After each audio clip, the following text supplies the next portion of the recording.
essay by Trethewey herself, in which she recalls, "My mother had come of age in Mississippi during the era of Jim Crow and at the height of the Civil Rights Movement.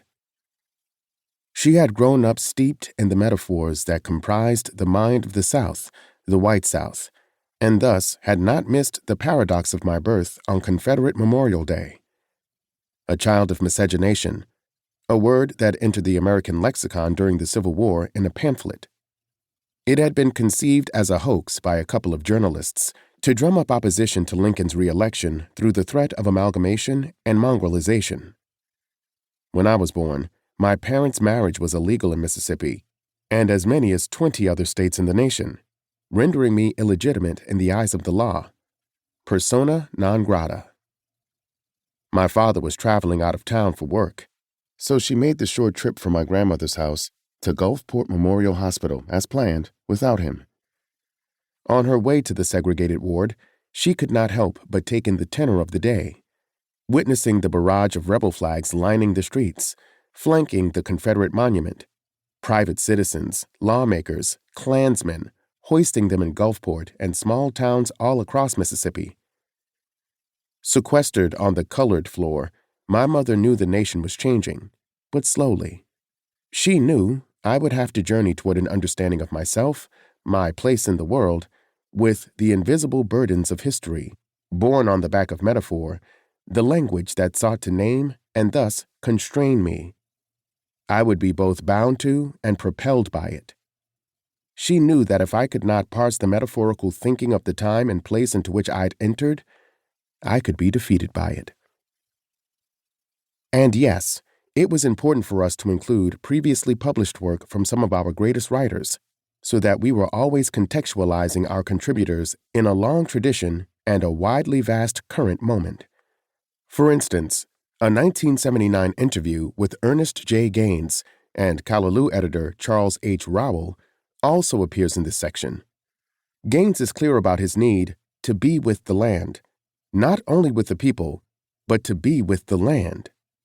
I come back not as an objective observer, but as someone who must come back in order to write about Louisiana. And beyond that need, he discusses how he decides on point of view and his appreciation for adaptation.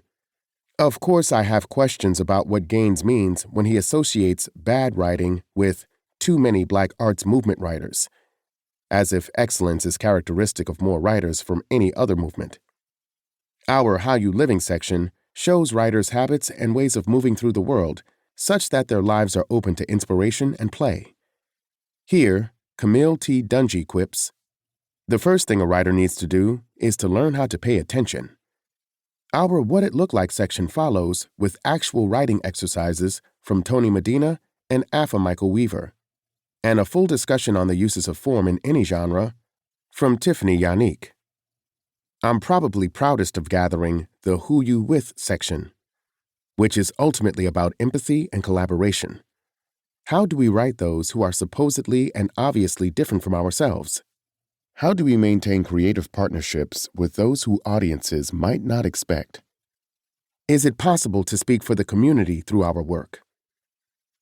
The final two sections are meant to help move writers toward making use of well-known advice I am not sure everyone understands. In public forums since the dawn of Q&As, writers have been asked their advice for those interested in learning the craft. Quite often, and no matter who is asked, the answer is read. Read more. Read widely.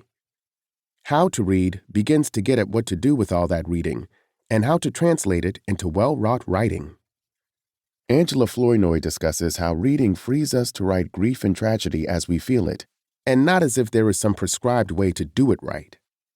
Terrence Hayes' journals show us how to live in the world of tradition, how to ingest as much of the past literature as we can, as if it is air. Carl Phillips's long essay provides example after example of what syntax is and how to employ it given one's reading of it in other work. In our final section, Going Back, Elizabeth Nunez discusses how literature, and Shakespeare in particular, taught her to write and how to write plot. Her essay offers a series of litmus tests for anyone who is wondering if what they made actually works with sentences like plot.